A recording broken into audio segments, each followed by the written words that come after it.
Now, many of the 60,000 visitors that come to Spurn Point every year are here for the wildlife. It's a national nature reserve and it has SSSI status. The Yorkshire Wildlife Trust has got wardens on duty here to look after the habitat for the many creatures that make this place their home. But this year, their efforts have been particularly thwarted. This is what sea buckthorn should look like at this time of year, green, leafy and healthy. And this is what it looks like on the majority of Spurn Point.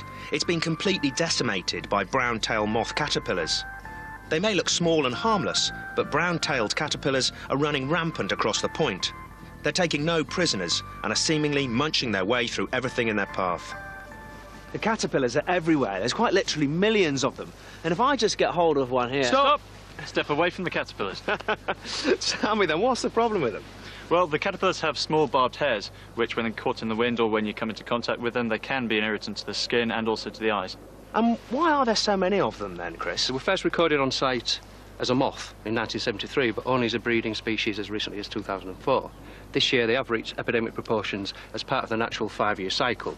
So what can be done about them? There's no species-specific pesticide which will take them out without rendering the whole site infertile, which of course will be a massive loss to the flora and fauna of the whole country. What other sort of things have you got on the site? I mean, we're on the sandbanky area here. What other things are there to see? Well, out on the mud flats, the waders are feeding. It's low tide, so should we go and see what we can see? Yeah, that'd be great. Go out there.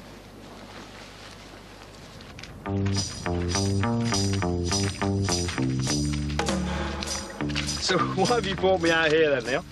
Well, at low tide now, all these mud flats, this is a fantastic habitat for the wading birds to come and feed, and all their food is underneath this mud.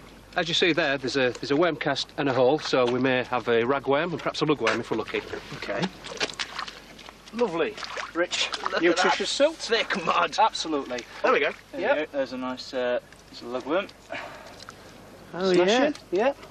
And what sort of birds would be eating these things then? Well, depending on how low they are in the water, the deeper, that favours the longer-billed birds. If they're just under the surface, the smaller waders.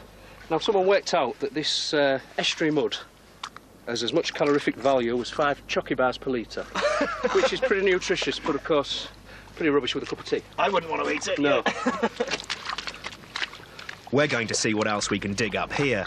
But John's been looking more closely at the bird life, which attracts so many visitors here every year. There's been a bird observatory here at Spurn Head for almost half a century now, ever since this place was first recognised as a crucially important stopping over point for migratory birds. And over the years, ornithologists have carefully monitored all the different species that use this unique strip of land.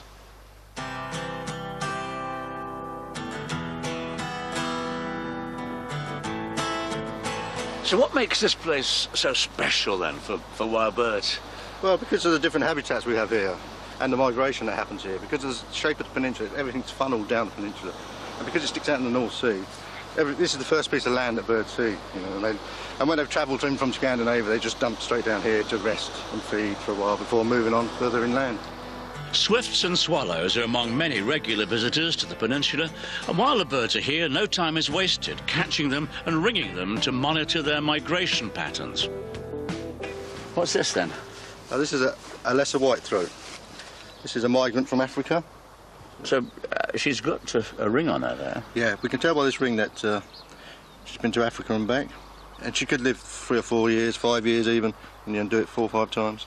And these lesser white-throats, they come up through Israel and across, instead of most birds that come up through Spain. And what happens to her now then? What are you going to do? Well, we do a couple of quick measurements and a weight just to check she's all right, and then we release her. It takes about 20 seconds. Because I suppose she'll have a nest at the moment. She has got a nest, yeah. Yeah, she'll have a nest. So if you can see, she's bare underneath. So why does that mean she's got a nest? Because that's where the eggs rub the feathers off her, and that's how she warms the eggs for the skin as well. Right. So we better be quick then.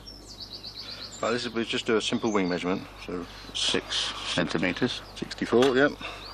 And then we'll just do a quick wing and a weight. Oops. Yeah, she's only going to be in there a second. 11.5, and that's it. That's bang on weight. Yeah.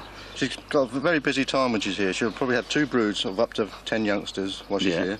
And then she'll change all her flight feathers and tail feathers and body feathers before heading back to Africa. Before she goes to Africa. So she's in prime condition when she leaves, and she'll leave late August, early September. And hopefully she'll be back here again next year. Hopefully she'll be back next year to have some more babies. So we'll just let her go now and get her off. Okay. Okay. Well, it's time to head